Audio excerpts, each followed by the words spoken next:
Bonjour Yodking, quelle question as-tu? Bonjour Pentim. As-tu des informations à nous donner qui seraient intéressantes pour les passionnés de la vie extraterrestre? Eh bien, je pense que parmi les nouvelles, il y a que des extraterrestres se présentent de plus en plus à ceux qui œuvrent avec eux et à se montrer à certains de leurs amis humains en établissant un premier contact de manière très personnelle. Ce contact se fait surtout avec ceux qui croient déjà au contact extraterrestre et aux ovnis.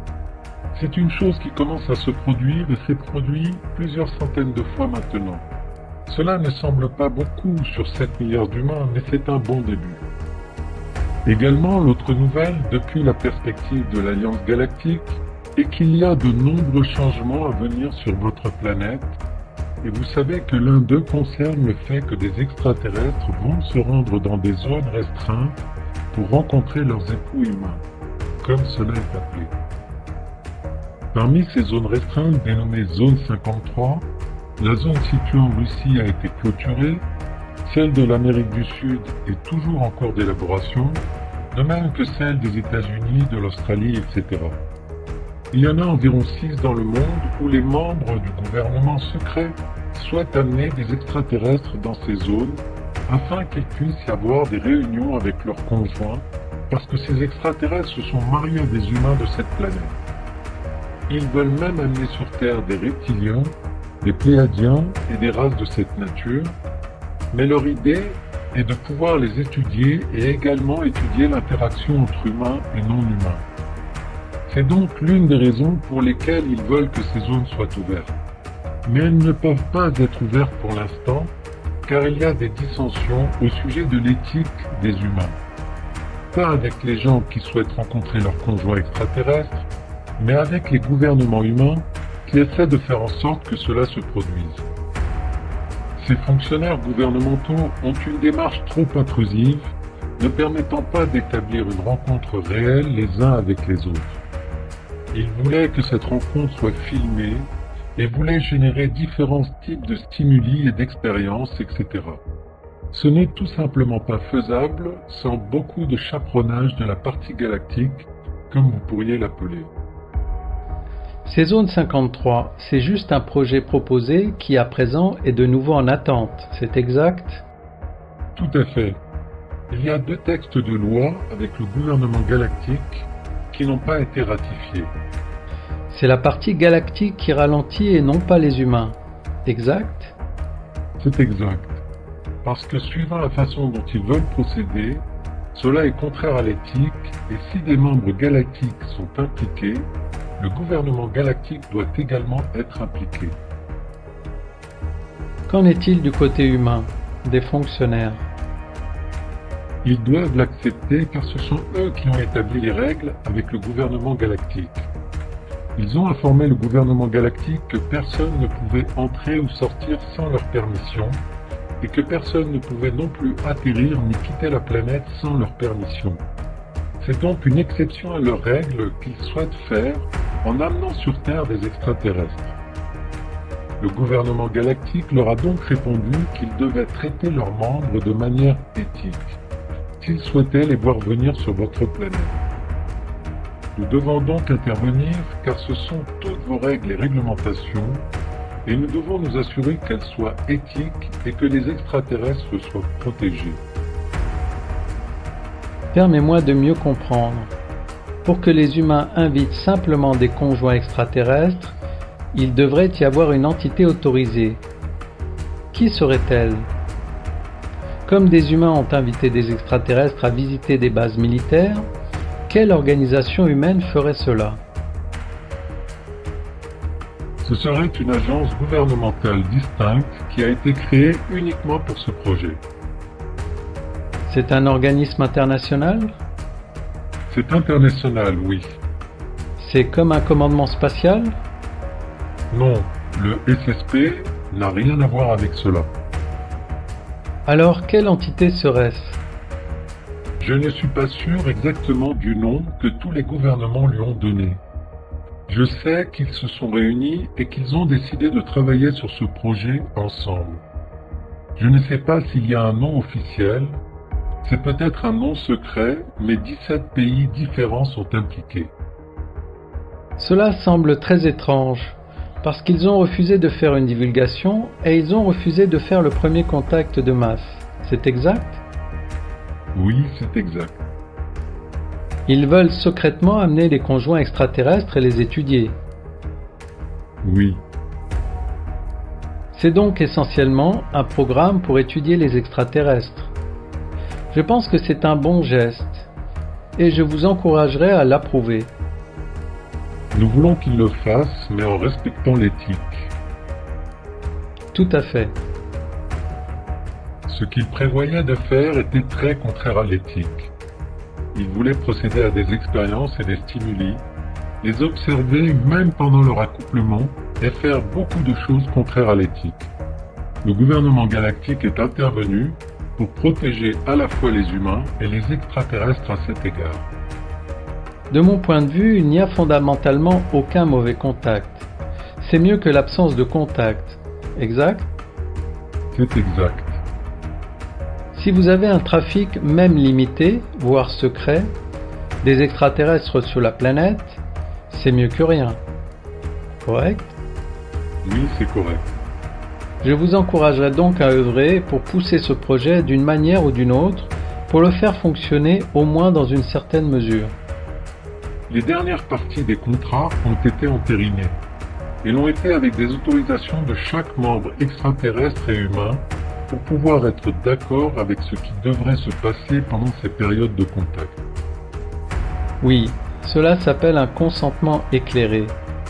Tant que des individus sont d'accord, peut-être pas tout le monde, mais certaines personnes assez désespérées de ces blocages, je pense que ce serait bon.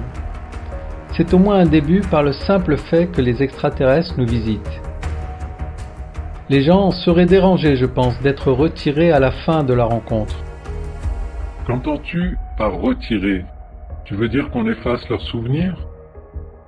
Oui, En effet, cela les dérangerait probablement. L'idée était de pouvoir avoir un contact avec des souvenirs de leurs conjoints de l'espace qu'ils aiment. Et c'est pareil avec les gens de chez nous. Ils veulent aussi des souvenirs. Donc oui, ce ne serait probablement pas quelque chose auquel ils consentiraient. oui, je pense que maintenant c'est crédible, et que c'est une excellente initiative que j'encourage. Oui, les membres de cette institution secrète parleront d'abord à tous les extraterrestres qui vont être impliqués, puis parleront ensuite aux humains. C'est ce que j'ai compris. Qu'en est-il des conjoints? S'agit-il de conjoints déjà existants? Oui, ce sont des conjoints existants. Y a-t-il besoin qu'ils aient déjà des enfants en commun? Non, pas nécessairement. Il y a juste besoin qu'ils soient mariés l'un avec l'autre. Alors comment avez-vous défini cela? Pour beaucoup, il est devenu évident qu'il y avait des humains qui avaient des contacts avec des extraterrestres dans l'astral, qui voyageaient pour visiter des extraterrestres et tombaient amoureux les uns des autres, et des choses de cette nature dans l'astral. Il est possible dans l'astral d'être les uns avec les autres parce que l'astral est un endroit bien différent de tout autre endroit. C'est un endroit parmi les endroits, et il l'est pour les esprits purs. C'est donc là qu'ils se sont rencontrés et sont tombés amoureux, et pour certains d'entre eux, se sont consciemment mariés. Lorsqu'ils se sont initialement présentés au gouvernement avec cet état de fait, le gouvernement a répondu qu'il ne connaissait pas l'astral et par conséquent que ces mariages n'étaient pas reconnus. Il y a eu bien sûr un tumulte des deux côtés. En fait, une partie de cela était stratégique, en particulier du côté des Pléiadiens. Lorsque les Pléiadiens ont choisi des épouses, ils ont choisi ces épouses parce qu'ils voulaient débuter le premier contact. C'est pour cela qu'ils ont choisi des épouses humaines. Non pas qu'ils ne soient pas tombés amoureux d'elles, parce que c'est le cas, mais ils ont choisi des épouses humaines pour des raisons politiques, pour que le premier contact se produise plus rapidement. Étant donné qu'ils et elles étaient des rois et reines de leur planète, lorsqu'ils ont rencontré les gouvernements des États-Unis et des autres pays, ils leur ont dit « Nous avons des rois et des reines qui se sont mariés à des humains. Ils veulent voir leurs homologues, leurs conjoints terrestres. allez-vous refuser aux rois et aux reines d'autres planètes de voir leurs conjoints? Les Pléiadiens ont donc espéré que cela se ferait de façon assez automatique, que les gouvernements ouvriraient leurs portes au premier contact. Mais au lieu de cela, ils ont en fait créé une organisation encore plus secrète afin que les Pléiadiens puissent visiter la planète sans que personne ne le sache. Quel genre d'organisation secrète? Celle que j'ai mentionnée. Celle où des extraterrestres et humains se rencontreraient en privé dans les zones 53. Le Spouse Visiting Project? Le projet visite de conjoint? Oui, c'est cela. Ce serait plus facile s'ils avaient des enfants en commun, des enfants hybrides. Pour certains d'entre eux, c'est le cas. C'est donc physique et même testable. Et on peut faire un test génétique pour le prouver? Oui, s'ils le permettent. Pour nous les humains, ce serait beaucoup plus facile à comprendre parce que l'astral est hors de notre portée. Oui, tout à fait. Mais le test génétique utilisé sur des enfants normaux est communément très facile à utiliser. Les enfants ont été complètement exclus de cette décision, parce qu'ils ne veulent que des adultes pour les autres. Je ne sais pas précisément pourquoi, mais les enfants n'ont pas pu être intégrés dans le processus. C'est ok pour les débuts. Je dis juste que pour les humains acceptent un visiteur extraterrestre sur la base de tests génétiques serait très facile à faire car il y aurait une preuve. Tout cela est basé sur la culture anglo-saxonne et la culture anglo-saxonne repose beaucoup sur la démonstration par la preuve. S'il y avait une preuve physique, cela se passerait plus facilement pour les cultures et lois des humains. Parce que tu sais, si un père humain est génétiquement lié à un enfant, alors cela est évident. Et si un père ou une mère extraterrestre est lié à un enfant hybride, alors cela serait également très facile à justifier. Les gouvernements travaillent également à la mise en place d'atmosphères pour les différentes espèces afin qu'elles puissent interagir correctement. Ils veulent également des tests sanguins de toutes les espèces qui vont venir afin qu'ils puissent vérifier les maladies et les choses qui pourraient être nocives pour la race humaine. Oui, ce n'est pas surprenant. Ils souhaitent juste créer des armes biologiques et s'ils pouvaient découvrir quelque chose qui pourrait être utilisé comme tel, ils en seraient très heureux. Parfois, cela est considéré comme des précautions de sécurité, et d'autres fois, cela est considéré comme un peu intrusif. Cependant, on doit quand même donner et prendre pour que cette situation progresse. Je pense que c'est un bon début. J'encouragerais à l'approuver. C'est très bien le consentement éclairé.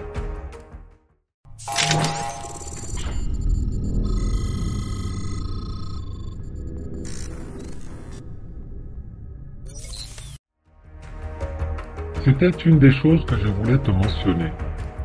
Également qu'il y a beaucoup plus d'espèces galactiques dans votre système solaire qu'il n'y en a jamais eu auparavant. Bien sûr, elles ne sont pas dans votre ligne de mire, elles se trouvent dans d'autres densités.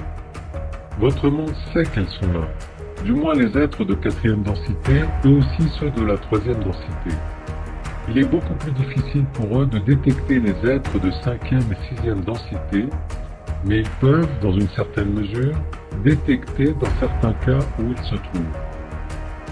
En raison de ce qui a été libéré par l'aviation, il y a des engins dans le système solaire qui ont violé l'atmosphère du monde dans lequel vous vivez. Ils essaient de changer l'atmosphère afin que les humains ne puissent plus y demeurer. C'est un des objectifs des gris Zeta et des reptiliens Zeta, ceux qui sont communément appelés les négatifs, car ils veulent au final terraformer la planète, mais ils ont été stoppés par le gouvernement galactique. Toutefois, certains des projets secrets impliquant des gris et des reptiliens Zeta sont passés à travers et les gouvernements ont pris des photos infrarouges de quelques vaisseaux libérant des gaz dans l'atmosphère.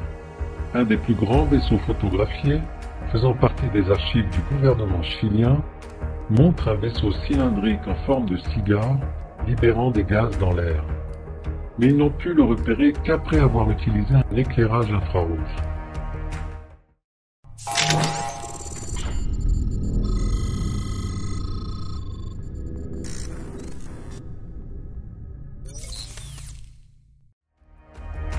Qu'en est-il des chemtrails? Sont-ils réels? Les chemtrails ne sont pas aussi dangereux qu'on le pensait autrefois. Ils ont changé le mélange chimique et un grand nombre d'avions, et à mesure que le temps avance, ils deviennent de plus en plus efficaces. Les anciens chemtrails, comme on les appelle, étaient en effet un peu plus dangereux, mais rappelez-vous ce qui constitue un chemtrail. Ce sont généralement des particules de glace. Vous avez la capacité de voir ces particules de glace qui se sont formées dans votre atmosphère parce que l'avion libère un échappement quelconque, et ces échappements ne sont pas bons pour la Terre, mais ils sont améliorés en permanence. Actuellement, il y a également des extraterrestres qui retirent les chemtrails de votre atmosphère pour aider à éliminer une partie de la pollution. L'ionosphère autour de votre planète s'affaiblit et par conséquent les rayons gamma des rayons du Soleil sont beaucoup plus forts en ce moment. Il se passe beaucoup de choses en ce moment et je pourrais vous donner beaucoup d'informations, mais je ne sais pas jusqu'à quel point.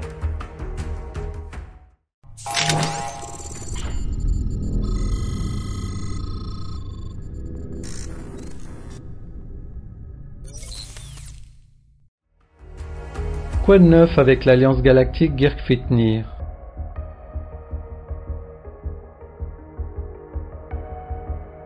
L'Alliance Galactique Girk-Fitnir fait toujours ce qu'elle a prévu de faire. Nous faisons de notre mieux pour maintenir les axes en place, les intempéries météorologiques à l'écart des grandes populations, et nous aidons l'humanité au niveau des mouvements tectoniques des plaques et volcaniques. Bien que depuis ces 10 dernières années, vous avez pu observer une grande quantité de changements météorologiques, tectoniques, volcaniques autour de votre planète. Il y a plus de volcans qu'il n'y en a jamais eu auparavant, à l'exception bien sûr de la naissance de votre planète jusqu'à la période glaciaire.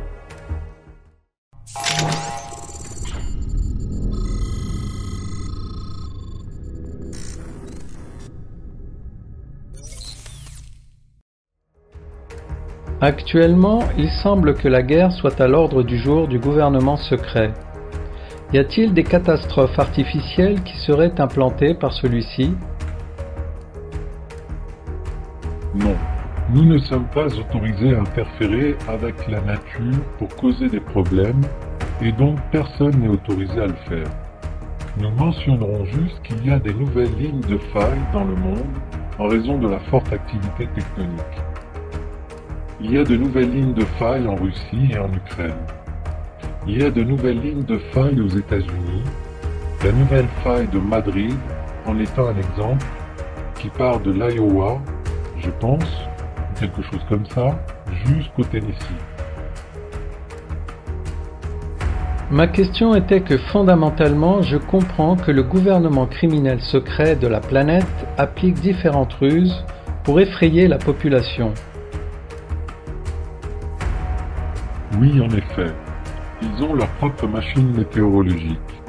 Les gouvernements de votre monde contrôlent facilement la météo. Mais ils doivent être très prudents. Cela change le jet stream et change la vitesse à laquelle différents changements surviennent dans le monde, tels que les réchauffements climatiques ou inversement les périodes glaciaires. Nous sommes dans la confusion de comprendre ce qui viendra en premier à cause de ces technologies météorologiques. Au départ, ils se concentraient sur le virus, et ensuite ils se sont concentrés sur la guerre. Donc au final, je suppose qu'il y aura un grand focus sur des catastrophes apparemment naturelles qui seraient intentionnellement causées par des humains. C'est exact. Les humains sont à l'origine de leurs propres problèmes. Je me demande si vous auriez des informations sur des plans spécifiques qu'ils auraient échafaudés. Cela est contrôlé depuis l'Antarctique. Un grand nombre de civilisations différentes autour de votre planète se sont rencontrées là-bas et s'y sont rassemblées en ce moment. Elles voient beaucoup de choses différentes là-bas que vous ne verrez nulle part ailleurs dans le monde, comme un navire enterré, comme des machines météo, comme des hublots, etc. Il y a là-bas des choses qui ne se trouvent nulle part ailleurs. Ils contrôlent des choses, mais sont hors de contrôle d'une certaine façon et s'en rendent compte. Mais reprendre le contrôle est plus difficile que de perdre le contrôle, et donc une fois que vous avez relâché trop d'énergie dans votre atmosphère et dans votre système solaire, cela devient son pire ennemi ou votre pire ennemi, parce que cette libération d'énergie, ils ne savent pas comment la contrôler.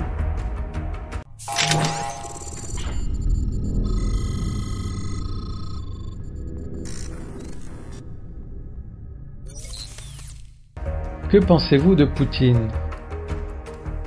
Eh bien, je n'aime pas m'occuper de quoi que ce soit de politique, mais je dois vous dire que je ne pense pas qu'il pense de façon appropriée à certaines choses. Est-ce que c'est un malade en phase terminale? Je pense qu'il y a certaines parties de lui qui le sont en effet. Je veux dire physiquement. Les rumeurs disent qu'il est proche de la fin. Pas encore tout à fait. Quelle est l'implication extraterrestre dans la guerre ukrainienne? Les reptiliens, bien sûr. Ils ont toujours été présents dans cette partie du monde. Certains reptiliens aiment le froid plus que la chaleur, et certains autres préfèrent le chaud au froid. Les reptiliens ont été très nombreux et bénéficient de droits acquis dans les régions européennes, russes et également asiatiques. Donc oui, certains reptiliens sont arrivés au pouvoir dans le sens où ils sont des proches confidents des présidents là-bas. Non seulement d'un côté, mais de l'autre aussi. Mais le président du côté ukrainien est beaucoup plus positif d'une certaine façon. Est-ce qu'il est reptilien? Non. Est-il au courant des extraterrestres? Oui. Ah, donc les reptiliens lui donnent des conseils. Eh bien, au début ils l'ont fait, mais maintenant ils ne le font plus. Il y a une autre espèce qui est en train de faire quelque chose, mais nous ne sommes pas sûrs de qui il s'agit. Il reste hors de portée. À quel point le pays est indépendant? À peu près aussi indépendant que vous pouvez obtenir de sa position en ce moment. Alors quel espoir pour l'Ukraine? Nous gardons toujours de l'espoir pour chaque chose. Je prie pour que les choses changent. Des choses ont déjà changé, mais encore plus pour le meilleur. Je ne peux pas vous révéler des stratégies ou des choses de cette nature, mais je peux vous dire qu'il y en a beaucoup là-bas qui travaillent des deux côtés dans la force d'intervention extraterrestre. Quel est l'objectif de la force d'intervention extraterrestre? Ils doivent apporter l'unité autant que possible sur Terre et dans cette zone. Mais ils doivent aussi s'aligner autant que possible sur la positivité pendant une période comme celle-ci. Beaucoup d'Ukrainiens ont été renvoyés de leur pays et résident avec d'autres personnes dans d'autres endroits, et certains sont devenus des sans-abri ou des réfugiés dans de nombreux endroits où ils ne sont pas heureux. Nous devons donc les ramener chez eux le plus rapidement possible. Quelles sont donc les méthodes que les forces extraterrestres utilisent pour atteindre leurs objectifs? Cela, je ne peux pas vous le dire. Alors quel espoir pour la Russie? Espoir pour la Russie pour faire quoi? Pour éviter la destruction complète. Cela dépend. Il y a de nombreuses lignes de futur possibles qui peuvent être perçues à partir de notre point de vue. Des décisions doivent être prises. Il n'y a pas beaucoup de bonnes décisions que la Russie peut prendre en ce moment. Mais cela ne signifie pas qu'elle ne va pas prendre ces bonnes décisions. Mais je les vois prendre aucune de ces bonnes décisions. Qu'en est-il de la guerre entre la Chine et les États-Unis? C'est là que se trouve la plus grande hostilité dans le monde en ce moment. Croyez-le ou non. C'est une plus grande hostilité qu'entre la Russie et l'Ukraine, car la Chine est incroyablement hostile en ce moment. Donc je suppose que le plan du gouvernement criminel secret de la planète est d'étendre la guerre ukrainienne en guerre mondiale. C'est exact? Ce n'est pas leur but, mais c'est une chose qu'ils étudient, oui. Qu'en est-il de la guerre en Israël? La guerre en Israël se prépare toujours. Ce n'est pas vraiment encore une guerre. Parce que, historiquement et je dirais karmiquement, Israël est au centre de l'énorme conflit entre les plus grandes civilisations de la planète. Oui, bien sûr. C'est la clé. Excepté culturellement, peut-être y a-t-il des technologies, des portails dimensionnels ou des choses de ce genre. Il y a beaucoup de choses de leur côté. Mais ce n'est pas encore une guerre. Je suis à la recherche d'un résultat positif pour la Russie en tant que peuple et je ne vois pas beaucoup d'espoir là-bas. Car si le gouvernement actuel continue, cela deviendra un pays du genre de Cuba, de la Chine ou de la Corée du Nord. Si le pouvoir tombe, alors cela peut devenir pire encore. Oui, c'est pourquoi nous avons dit qu'ils ne prennent pas actuellement les bonnes décisions. Ils doivent à cet instant tout arrêter s'ils veulent avoir la capacité de s'extraire des dommages qu'ils font encourir sur leur propre peuple et leur propre pays. Ils doivent arrêter maintenant. Je suis attristé par le soutien de la guerre par le peuple russe. Il y a là-bas beaucoup de gens qui semblent avoir subi une désinformation et soutiennent cette guerre. Oui, ils ne savent pas vraiment ce qui s'y passe. Il y a une possibilité qu'ils ne le sachent jamais. Il y a une possibilité. Mais ils sauront si les choses s'arrêtent maintenant. Pourquoi pensez-vous qu'ils ont désactivé toutes les influences extérieures disponibles? Personne n'est autorisé à parler à qui que ce soit en Russie. Il n'y a pas de Facebook. Il y a peu de médias autorisés. Et des journalistes ont été renvoyés. Cela devrait rendre les gens méfiants d'une certaine manière. Cela les dérange, mais ils ont peur de ne pas accompagner quelqu'un qui serait fou. Oui, je suppose que c'est l'une des expériences clés et jusqu'à présent, la machine de propagande a rendu le pays très délirant. C'est délirant, c'est vrai. De très nombreuses formes de délire. Ils créent leur propre réalité et c'est très intéressant de voir comment ça marche. Oui, c'est intéressant. Je ne peux pas vous donner trop de faits explicites parce que même maintenant, ils sont en train d'écouter et tout sera utilisé à leur avantage. Je ne peux pas me permettre de faire cela.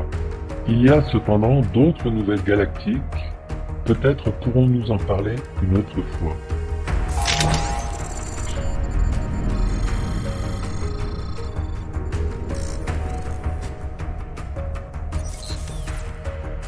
Y a-t-il une information concernant le premier contact? Oui, il est fait mention d'un premier contact ouvert et cela doit arriver. Il y a beaucoup de gens qui font des prédictions sur le moment où le premier contact aura lieu. Il est déjà en cours, mais sa croissance est lente en ce moment. Mais il est déjà en cours. Y a-t-il un pays qui est leader de cela? Oui, l'Amérique du Sud est très ouverte à la divulgation.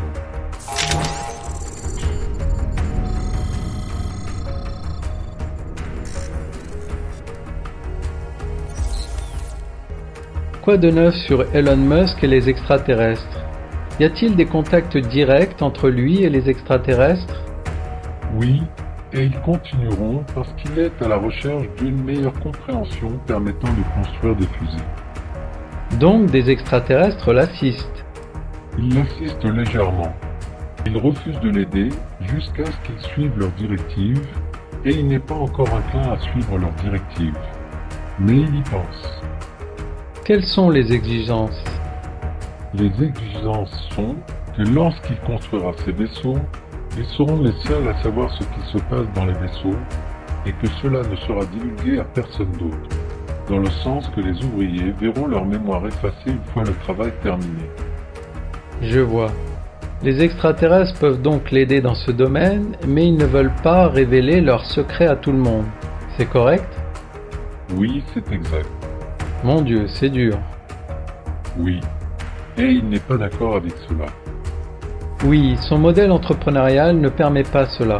Il ne peut pas être d'accord sur ce sujet. Oui, c'est exact. Qu'en est-il des énergies libres? L'énergie libre est-il sur le point de voir le jour? Et quand? Oui, mais je ne peux pas vous dire quand.